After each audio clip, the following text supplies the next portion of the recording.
இன்னைக்கு நம்ம வீடியோவில் வீட்டில் இருக்கக்கூடிய பச்சரிசி மாவு மட்டுமே வச்சு ரொம்பவே சூப்பரான தட்டை எப்படி செய்கிறதுன்னு பார்க்க போகிறோம். இந்த தட்டை நல்லா மொறு மொறுன்னு அவ்வளோ ஒரு அருமையான டேஸ்ட்டாக இருக்கும். ஹலோ ஃப்ரெண்ட்ஸ், வெல்கம் டு சமையல்டிலைட். வீடியோக்குள்ளே போகிறதுக்கு முன்னால் நீங்கள் இன்னும் சமையல்டிலைட் சேனலை சப்ஸ்கிரைப் பண்ணலைன்னா மறக்காமல் சப்ஸ்கிரைப் பண்ணுங்கள். ஃபஸ்ட்டு தட்டை செய்கிறதுக்காக ஒரு மிக்சி ஜாரில் 4 மிளகாய் வத்தல் எடுத்துக்கோங்க, 10 வெள்ளை பூண்டு தோலோடையே எடுத்துக்கோங்க. இது கூடவே கொஞ்சமாக கருவேப்பிலையும் சேர்த்துட்டு தண்ணி எதுவுமே சேர்க்காம இதை நல்லா மிக்சியில் அரைச்சிட்டு வந்துடுங்க. ரொம்பவும் நெய்ஸாக அரைக்கக்கூடாது, கொரன்னு அரைச்சி எடுத்துக்கோங்க. இதுக்கப்புறம் வேறு ஒரு பாத்திரத்தில் 2 கப் அளவுக்கு பச்சரிசி மாவு சேர்த்துக்கோங்க.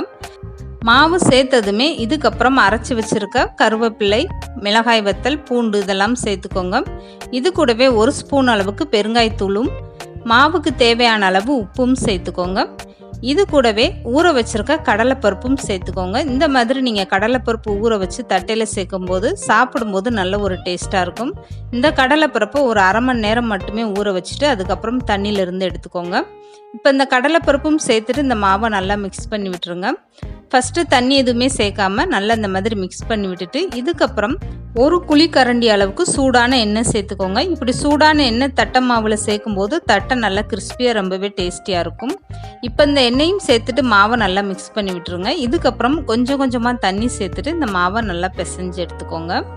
உங்ககிட்ட வீட்டில் பச்சரிசி மாவு இல்லைன்னா கடையில் கிடைக்கக்கூடிய எந்த பச்சரிசி மாவு பாக்கெட்னாலும் நீங்கள் வாங்கிக்கிட்டு இதே மாதிரி நீங்கள் தட்டை செய்யலாம். ரொம்பவே சூப்பராக வரும்.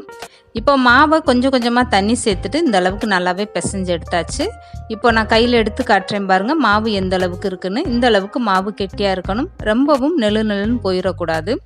இப்போ தட்டை மாவு ரொம்பவே சூப்பராக ரெடி ஆகிடுச்சு. இதுக்கப்புறம் இந்த தட்டை செய்கிறதுக்காக சின்ன சின்ன உருண்டைகளாக உருட்டி மாவை ரெடி பண்ணி எடுத்து வச்சுக்கோங்க. அப்போ தட்டை செய்யும்போது ரொம்பவே ஈஸியாக இருக்கும். இந்த தட்டை மாவை இதே மாதிரி சின்ன சின்ன உருண்டைகளாக உருட்டி எடுத்து வச்சுக்கோங்க. அப்போ தட்டையும் பார்க்குறதுக்கு ஒரே சைஸாக அழகாக இருக்கும். இப்போ ரொம்பவே சூப்பராக தட்டை மாவு ரெடி ஆயிடுச்சு. இதுக்கப்புறம் இந்த தட்டையை எப்படி தட்டுறதுன்னு பார்க்கலாம். தட்டை தட்டுறதுக்காக ஒரு பால் கவர் எடுத்துக்கோங்க. அப்படி இல்லைன்னா இது போல் ஒரு எண்ணெய் கவர் எடுத்துக்கோங்க. தட்டை ஒட்டாமல் ரொம்பவே சூப்பராக வரும் இந்த மாதிரி நீங்கள் கவரை பயன்படுத்தும் போது. இதுக்கப்புறம் ரெடி பண்ணி வச்சுருக்க தட்டை மாவுலேருந்து ஒரு உருண்டை எடுத்து இந்த கவரில் வச்சுட்டு கையில் லேசாக அந்த மாதிரி விரித்து கொடுங்க. இதுக்கப்புறம் ஒரு கிண்ணத்தை வச்சு மேலே இந்த மாதிரி நீங்கள் அகலப்படுத்தி விடும்போது தட்டை பார்க்கும்போது ஒரே சமமாக வரும். தட்டையோட ஓரத்தில் இந்த மாதிரி விரிசல் எதுவுமே விழுகாமல் இந்த மாவை நல்லா சமப்படுத்தி விட்டுருங்க.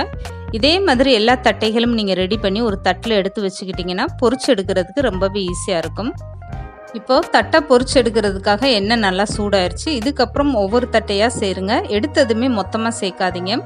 ஒவ்வொரு தட்டையாக சேர்க்கும் போது எலும்பி மேலே வர ஆரம்பிச்சிரும். அதுக்கப்புறம் அடுத்தடுத்த தட்டைகளாக சேர்த்துக்கோங்க. இந்த எண்ணெயில் எவ்வளோ தட்டை சேர்க்க முடியுமோ அந்த அளவுக்கு தட்டையை சேர்த்துக்கோங்க.